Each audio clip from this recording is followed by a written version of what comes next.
You're listening to a download from the BBC. This is From Our Own Correspondent. You can hear the version of the programme we make for the BBC World Service by visiting our site at BBC Online. But here's the latest edition broadcast on BBC Radio 4 and introduced by Kate Adie. Today, a number of notable encounters with an Afghan general who wishes he could say sorry in English, with an industrial chemist from Syria in need of a shower in Calais, with a series of surprisingly charming convicted killers in El Salvador, and with the guests at a rather frugal dinner party in Berlin. The body of Captain Walter Barry was repatriated to the UK from Helmand province this week. He was killed by an Afghan soldier. A quarter of all British forces killed this year have died at the hands of men in Afghan police or army uniform. Some genuine officers, others Taliban infiltrators. Pressure is now mounting on the Prime Minister to advance the 2014 deadline for bringing home the troops. 9,500 are stationed there at the moment. Paddy Ashdown, the former Liberal Democrat leader, believes Britain should accept defeat and bring them back as soon as possible. All that we can achieve has been achieved, he wrote in yesterday's Times. Our defence correspondent Caroline Wyatt has spent the last 2 weeks with British forces in Helmand and has been considering the legacy they leave behind them. A lone Afghan policeman stands silhouetted on a rocky outcrop above a fort cut deep into the Afghan stone. Legend has it that this fort in the hills of Nari Siraj was built by Genghis Khan when his armies swept across Afghanistan. The entrances that cast jagged black shadows onto the rocks below stand empty, the men who once guarded them long since dust and ashes. It's said that British armies too used this fort in their earlier Afghan wars. And now it looms silently, once again, over another army preparing to leave. Beneath it, with a spectacular view over the fertile Helmand River Valley, is a new local police checkpoint built with mud walls and high towers. It overlooks a landscape that seems to have changed little over the ages, high compound walls surrounded by farmers' fields. Only a tarmacked road and the distant sound of a motorbike give clues to the centuries that have passed. The Afghan policemen at the checkpoint are local men recruited to stand watch over their own villages. Some are little more than adolescents, but all handle their weapons with the ease of young men who've been armed since childhood. We meet them on their last day of training by the Royal Marines of Delta Company 40 Commando. They're mentoring the group for the last time before the checkpoint is handed over to the Afghans for good. For now, these local policemen are paid by and loyal to the Afghan government. Their commander, Abdul Ahad, has the confident air of a man who's survived a lot of fighting. His eyes crinkle against the sun, and he pauses to think when I ask him what it's like here. The situation in this area is good, he says. There are some Taliban bombs, but we find most of them before they go off. The locals can farm, and if the government helps us by building roads and schools and hospitals, we'll be fine. The enemy won't want to fight with us, and people will support the government. But if the government doesn't help us, and the Taliban do, then people will support the Taliban. That same day, I spent time with the men of the 1st Battalion of the Royal Regiment of Scotland. They're playing a friendly football match with soldiers from the Afghan army, body armour off and weapons laid down. I asked the young Lieutenant, Sandy Stewart, if he trusts the Afghan soldiers they're advising. You can never 100% trust anyone, but we're extremely comfortable with these guys, he replies, gesturing to the football match going on noisily behind him. But as we speak, I notice a British soldier standing watch over us, his rifle at the ready, carefully scanning the base. He's what's known as a guardian angel, protecting his comrades from the increasing threat of insider attacks. Trust only goes so far. I think of that when we hear that an Afghan soldier has shot dead Captain Walter Barry from that same regiment after a similar football match in Nad Alley. The mood at the British headquarters is grim. What more can we do to stop this? Asked one British officer in despair. This is a country with a collective case of post-traumatic stress, where killing has become the way to settle disputes. The next day we talked to an Afghan general, Saeed Malouk, who says he's heartbroken by the killing and wishes he could speak English so he could tell Captain Barry's family how deeply sorry he is. His soldiers are strictly vetted, he insists, and they're told that murder is wrong. But the world, he says, is like a jungle, with good and bad everywhere. The General and many others here are preparing for the day that NATO forces leave. Captain Abdul Manan, the young Afghan army commander in Nari Siraj, shrugs when I ask him what he thinks will happen when the British go. There are two groups of Afghans who are fighting here, he says wearily. One group is fighting for religion and the other for power. When NATO goes, the people fighting for religion will stop, but those fighting for power will carry on. And as we leave Helmand, I wonder what will survive of the sacrifices made and the blood, sweat and tears expended in this unforgiving landscape, and whether future generations here will look up from their fields, sometimes at sunset, at the mud forts and checkpoints built in these final years, and think, for a minute or two, of the men who fought and died so far from home. Caroline Wyatt, back now from Afghanistan. The city of Krasnoyarsk in Siberia has long been known as the prison capital of Russia. The military officers who rebelled against Tsar Nicholas I did time there in the early 19th century. Later, it was at the heart of Stalin's Gulag system. Foreign prisoners of war were banged up there in the 1940s. Today there are more than 30 jails in the city, and there are dozens of prison camps in the surrounding countryside. They even have their own name in Russian, Kraslags. Alex Preston says a city full of prisons and prisoners brings its own distinctive problems, as well as people trying to solve them.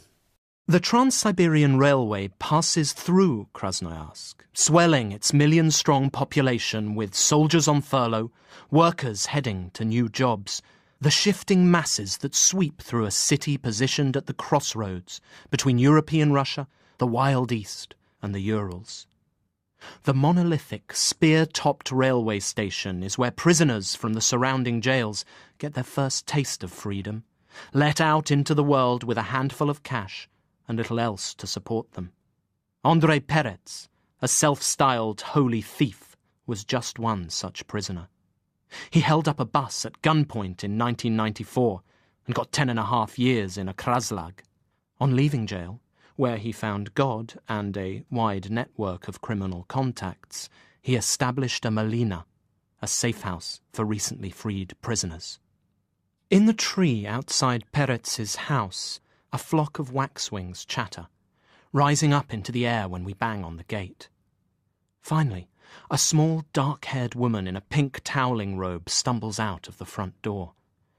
She was clearly once beautiful, but now her mouth opens into a toothless smile beneath a badly broken nose. This is Valentina, Perets's wife. She ushers us into a hot, dark room where she and Andrei are watching Braveheart in bed. They have laid out vodka, slices of lard, reindeer ravioli to welcome me. I perch on a stool, glug back a glass of burning alcohol, and wait for Perets to start speaking. He's a small man, with a wave of dark hair and tiny, sparkling eyes. Tattoos of skulls and swastikas clamber up his muscular arms to a blue and white striped Russian sailor's vest. He tells me that the Malina, which has helped over 200 former prisoners since he opened it in 2002, is his way of performing his Christian duty in a country where the state has abandoned its people. Putin is the root of all evil, he tells me. How could people be so stupid as to elect a KGB officer? Russia is now a nation of victims, suppressed, just like under Stalin. We have another glass of vodka. The lard is better than I'd expected, salty and smoky. Perets smiles. He has more teeth than his wife. There are crowds of hungry people at the railway station, he says. All they want is to eat something. At the Malina, he feeds them, lets them sleep in the 3 warm bedrooms he's built onto the main shack, take a sauna in the banya. If they're on drugs, particularly the vicious, often fatal crocodile, a codeine and paraffin melange that's 10 times cheaper than heroin and an increasing problem in Russia's cities, he will help them dry out. The prison population in Russia expanded dramatically during the mafia-run 90s. Some of the criminals emerge now after sentences of 15 or 20 years to a world that is unrecognizable. Peretz sees his role as helping them find new ways of earning their keep in a modern Russia where the mafia have been assimilated into the official channels of police and military power. He has them selling drugs, often heavily cut, to travellers at the station, robbing shops in glitzy downtown Krasnoyarsk, stealing cars. I tried to lower the level of criminality in these people, he says. I remember one man who came into the station crazed with hunger, screaming that he'd kill anyone for 15,000 rubles. I took him into my house, fed him, got him back on his feet. He had no documents, so I gave him my own passport to travel home. Night has fallen, and I have a date at the theatre. Peretz insists on driving me himself. The wipers on his ancient Lada don't work, and it's snowing heavily now. Every 50 metres, he has to get out and wipe the windscreen with a cloth. It takes us an hour to cross the city. Outside the theatre, he leaps from the car and gives me 3 wet kisses, hugging me closely against his powerful body. He notices I'm not wearing a hat and, waving away my protests, he takes off his own ushanka and forces it onto my head. 3 more kisses, and I watch him drive away. There's a Russian saying, you should always expect 2 things in life, to lose all your money and to go to jail. In a land where the least fortunate are all but abandoned by the state, I can't help feeling that any support system, even one as conflicted and self-interested as Peretz's Malina, must be better than nothing. I look in the pocket of my jacket and find that, unnoticed by me, Peretz has slipped in the rest of the lard, wrapped in a small plastic bag. And that was Alex Preston. Now, in one of the most violent nations on earth, it seems that peace may have broken out. Last year, El Salvador had the 2nd highest homicide rate in the world, after its neighbour Honduras. But since March, the number of murders has plummeted because of a truce brokered between the country's 2 most violent street gangs, the Mara Salvatrucha and the 18th Street Gang. These criminal organisations have been at war with each other for more than a decade. Linda Presley has been to jail to visit the leaders of the Mara Salvatrucha, some of the men who signed up to the peace. We're greeted by a man in a hairnet. It isn't quite what I expected in a jail that holds over 2,500 gang members from the Mara Salvatrucha. Beneath the hairnet is the middle-aged face of an angel, a baby face, the kind that probably hasn't changed dramatically since he was a little boy.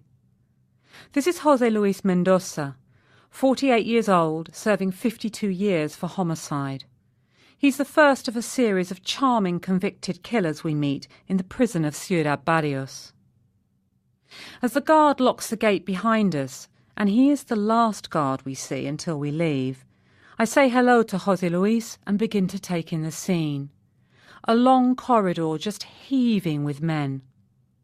José Luis leads us through the sea of tattooed bodies. Most of the guys are in vests and shorts or bare-chested.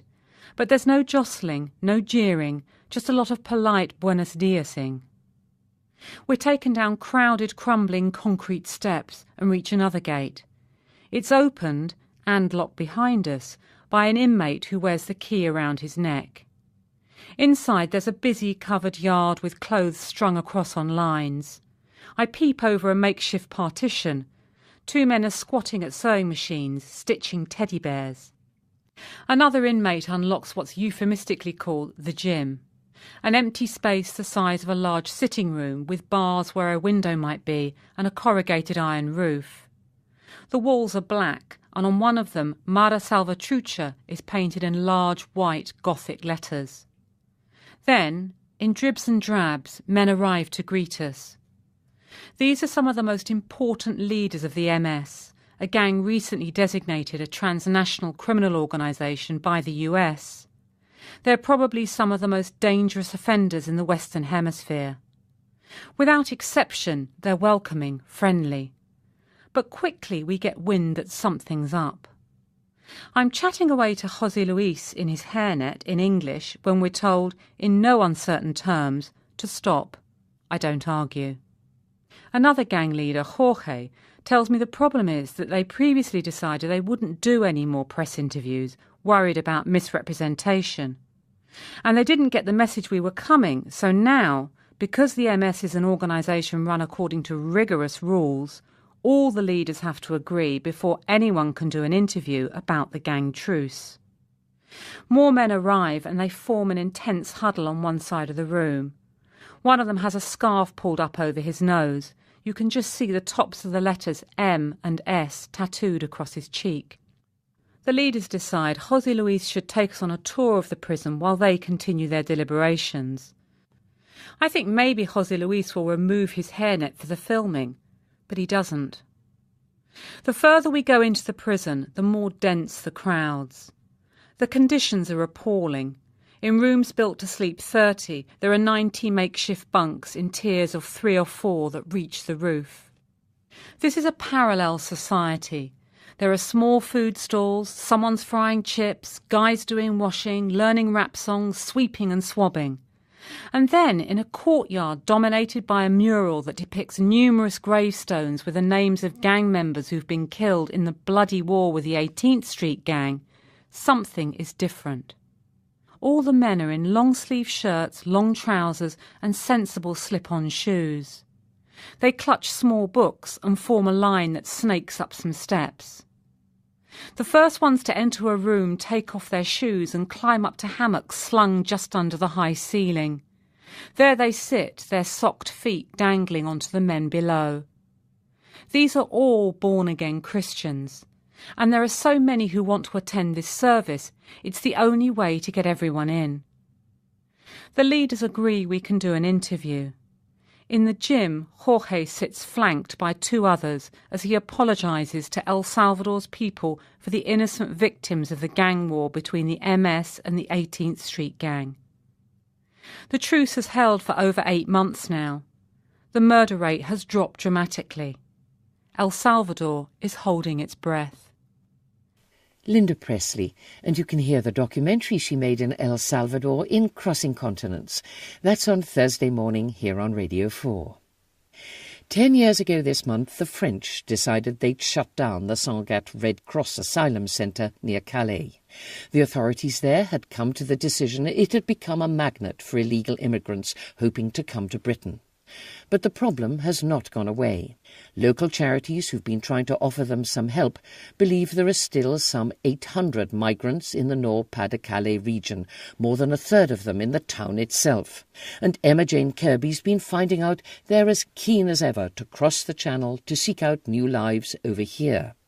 The seagulls bicker and squabble in the open yard of the soup kitchen, impatient with the migrants who, crouched on the concrete, mechanically spooning pasta, rarely flick them a crumb from their rations. It's a damp, dull day, and the sullen sky seems to have sapped the colour from everything beneath it. The huddled men in their dirty hooded tops and jackets make a solid block of drab misery. Even the seagulls are granite grey and greasy. A young Afghan man's begging the elderly woman handing out small plastic pots of pasta for more. There's not enough, she tells him firmly, shaking her head. He's not the first to ask for more today, and he won't be the last. The pasta, in a watery tomato sauce, is woefully insufficient to feed the 300 or so migrants who come to this soup kitchen every day, and the charity workers know it. But for the last 10 years, ever since the Sangatte Centre closed, it's been up to just a handful of volunteer groups to look after all the migrants who come to Calais in the hope of crossing the Channel to England. And they do still come. Near the port I met Anwar, an unkempt, sallow Syrian man in his 30s, who tells me he fled in terror from his hometown near Damascus after his younger brother was tortured by supporters of President Assad's regime. I learn that he's unmarried, is very close to his little brother, and that he's an industrial chemist. He's only been in Calais for 6 weeks, but he's already tried more than 30 times to climb into, under and above lorries in his bid to get to England. Why England, I ask? You speak fluent French. Why not claim asylum here? He looks at me for a few seconds before saying, "Come with me. Come and see where I live." In the next street, Directly opposite some private houses, I see a row of makeshift tents fashioned from patched tarpaulin, rubber sheets and supermarket carrier bags. Anwar lifts one of the tarpaulins and shows me a filthy mattress littered with damp blankets, odd shoes and some mouldy bread.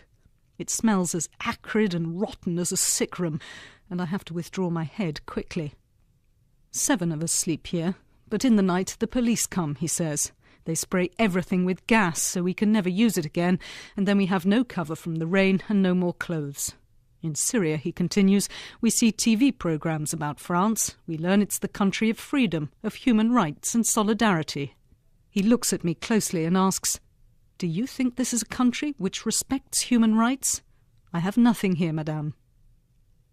In the queue for the minibus to take the migrants to the shower blocks, I chat to Pierre, an elderly local man with very pale, watery blue eyes, who used to volunteer at Sangatte and now helps out at the soup kitchen, despite an obvious illness that makes him shake.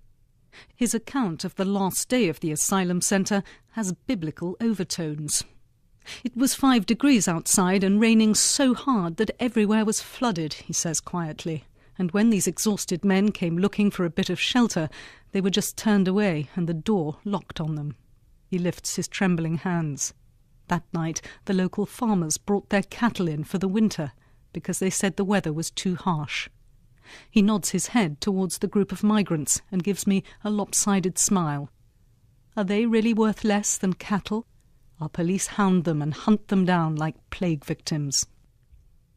All the charity workers I talk to agree that Sangatte needed to be closed, but all insist that some other infrastructure should have been put in its place. The town hall is reluctant to provide more permanent shelter in case, like Sangatte, it should act as a magnet and swell the migrant numbers further.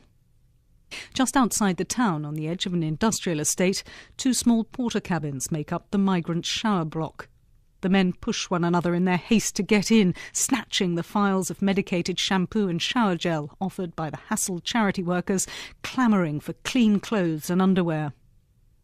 At the door, a handsome, clean-shaven man with gelled-back hair is trying to catch my eye.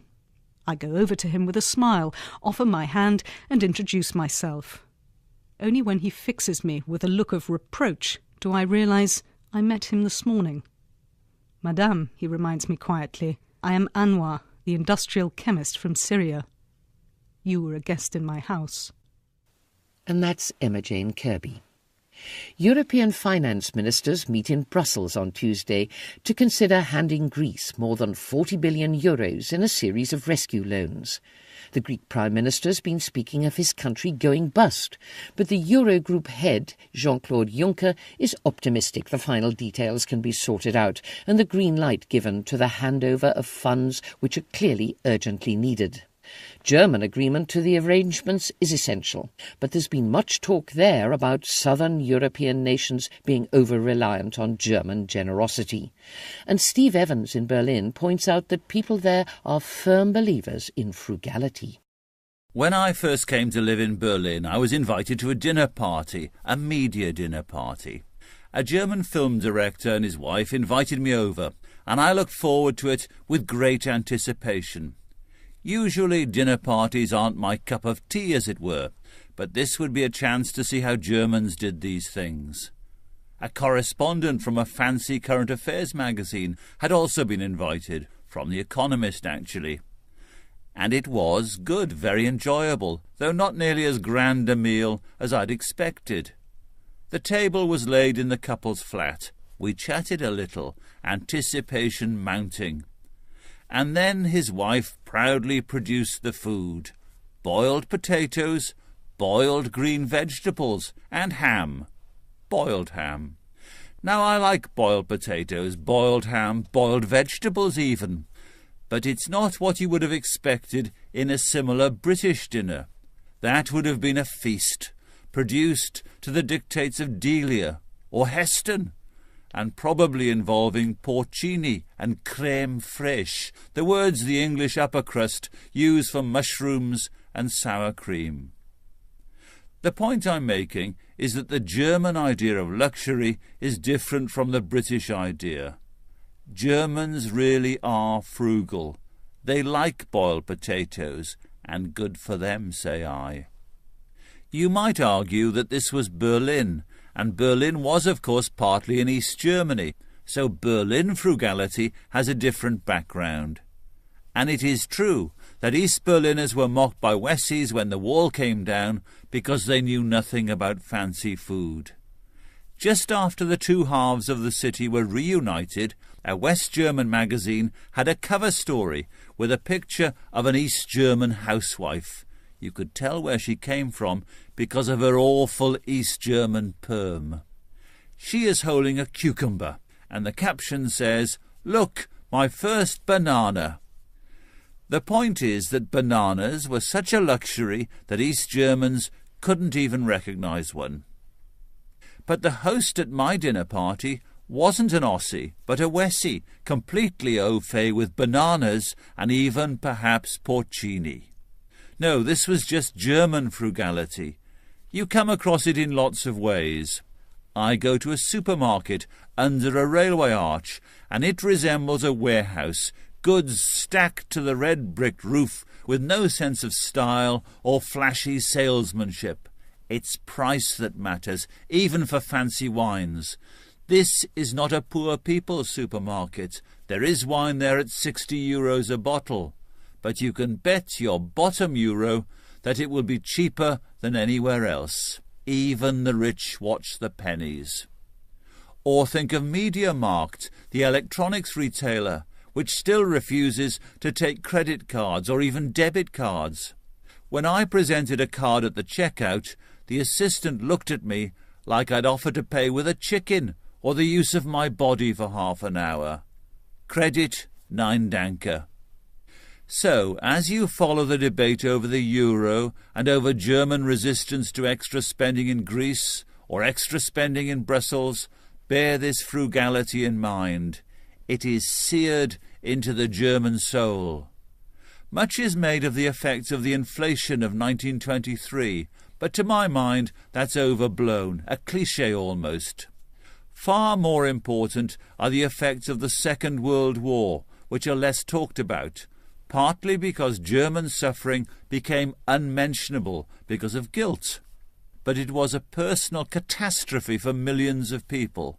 Half the homes in Germany were uninhabitable, either destroyed or damaged. So these are people who experienced great privation and within living memory. American cigarettes became a currency as people scrabbled for food.